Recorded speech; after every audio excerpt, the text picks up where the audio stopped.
We have tea. We have a fairy. We have paint. We have journals.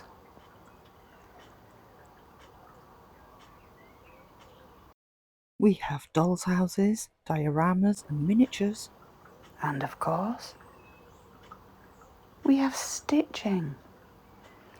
Welcome to Helen Kitty Cat Crafts.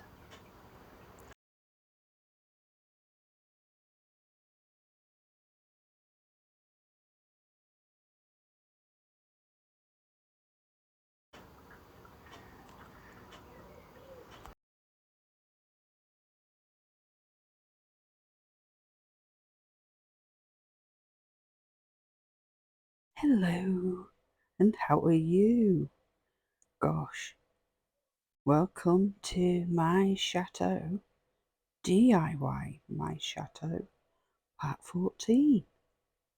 Thanks for stopping by.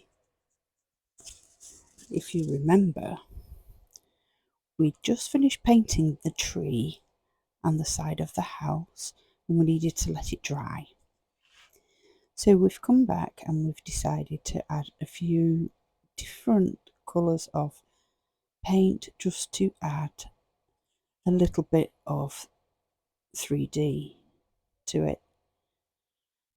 And then of course it's not winter, it's going to be spring, I've decided. So we need green leaves on the tree. So this is going to take hours because I'm going to glue each little leaf individually. But that's fine, I can stick the TV on, make myself a drink, and it's a good excuse to sit down and just take 5 minutes or 10 or 15 or however long it takes. And if it's too much, I can always do it over a couple of days, can't I? Got to have leaves though, and I'm going to try and make it a little bit more 3D by adding some standout branches. Wish me luck on that one, I've never done it before. So I've got some wire, which is wire that you would use in the garden for tying plants back, and I'm going to shape it. I don't want to add too much, but just enough so that it looks nice. Now I know that doesn't look right, but trust me, it will get better. So this is contact adhesive, and yes, there is probably a lot cleaner, easier way of doing this, but this is the way I've chosen to do it. You can do whatever way you want. So I'm dipping the wire in the contact adhesive and then scrunching the foil round the shaped wire. And hopefully when that dries, it'll have a good solid adhesion to the wire, but also the contact adhesive will add a little bit of strength. And there's no way that foil is coming off that wire. And in case anybody forgets, I've got lots of cats. I need to make sure that it's not going to come off, because those pesky little kitties are going to be in there examining. So this doesn't take too long to do, and it's actually quite therapeutic.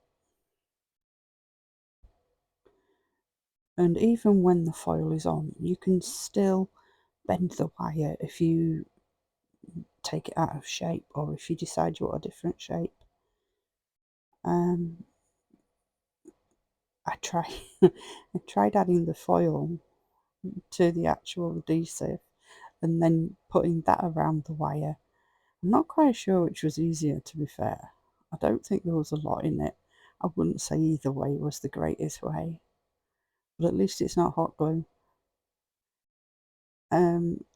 And I couldn't actually find anything And I've got lots of different glues, but I actually couldn't find anything that I had faith in enough to use it for sticking foil to wire. So this is my go-to. If everything else fails, let's use this. And so that's what I did.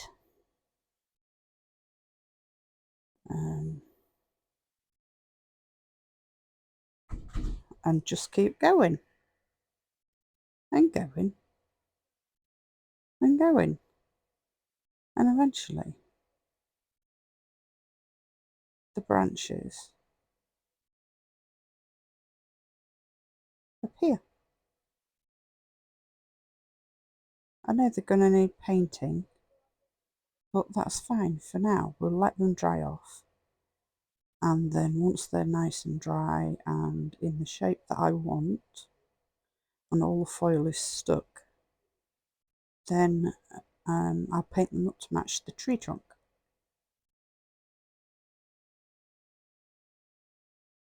Again, this wire and foil are both quite light, so they're not going to be adding a lot of weight to the house.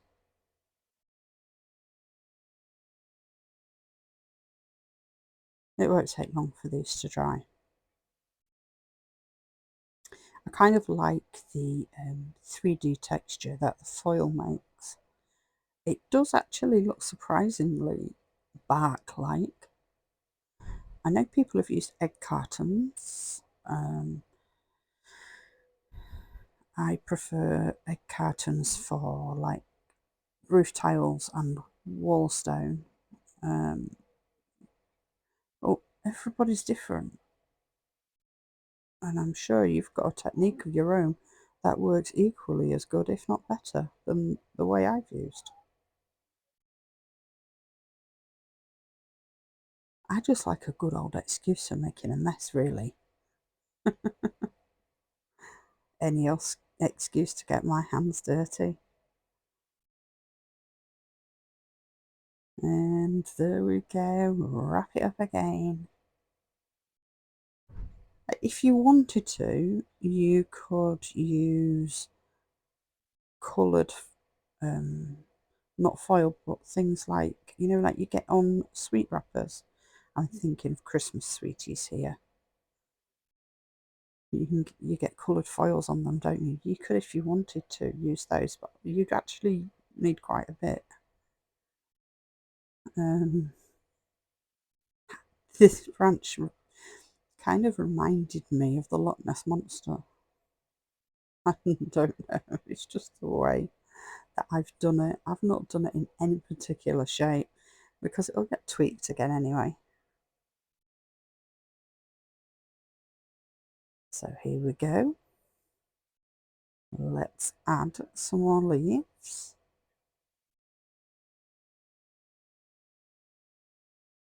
These leaves are actually quite sweet. It's a satin ribbon that I just found online, and you can use it as one long strip, or you can cut it up into individual leaves, but it's quite cool. I quite like it.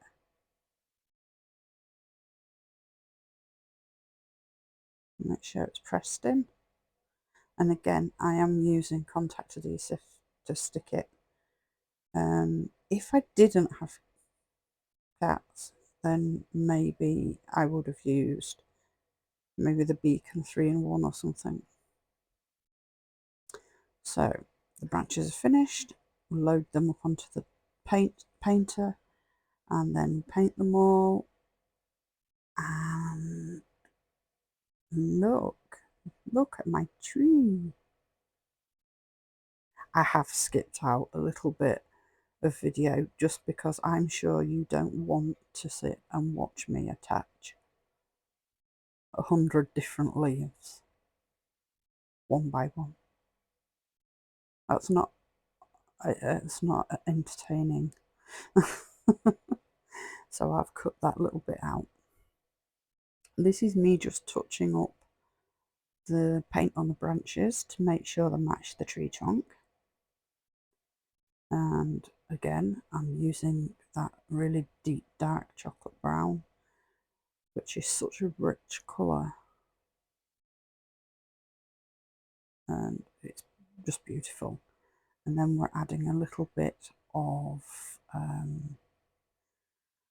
think this is copper, but it could be light top. There's about 5 different colours on the tree trunk and on the branches, because trees are never one colour. So I'm not going for realistic, I'm going for something that looks right for me, for what I want.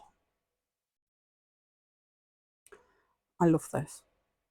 I just love it. I think it's great. I am so proud of this tree. It is the little things, isn't it? There's all the colours that I've used. Took me a while, but I got there, and I am totally happy with this tree.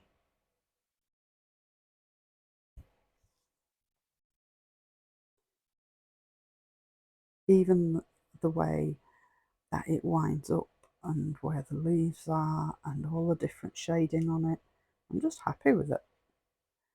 The last thing I need to do is add a coat of varnish.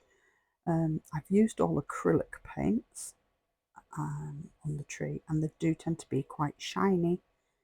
So if I add a coat of matte varnish over the top, A, it will protect the paintwork, and B, it'll just dull those colours down a little, which is, in my opinion, going to look a little bit more realistic and take away like that plasticky edge.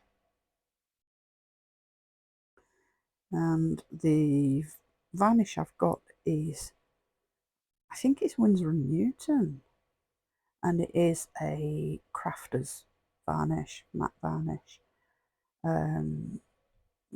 crafting, model making, things like that. It's actually quite good. A jar lasts for such a long time, and it dries totally clear. You can put it over anything. I'll see if I can find you the jar.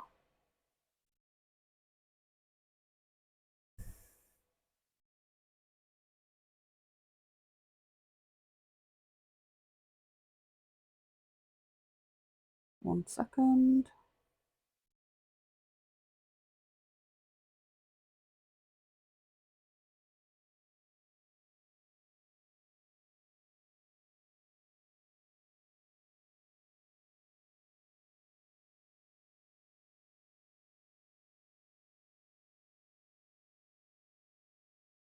Yeah, it's Galeria Acrylic Medium by Winsor & Newton. They do a satin one as well. But yeah, it lasts, a jar lasts amazingly well. I think I paid about £6. Obviously, I'm in the UK, which I think is actually quite a good price. But yeah, I've used it in journals, I've used it in model making, never had an issue with it at all. So what do you think? I love my tree. It's amazing. I'm so proud. And this is what it looks like next to the tower, and that's how it's all going to be. A sneaky peek of the house. It's coming on. I'm loving it. I seem to be spending all my spare time with it at the minute. I just love it. It's taken on a life of its own, and it's going. Anyway, I'm going to end it here. So thanks for coming. Until next time, take care. Goodbye.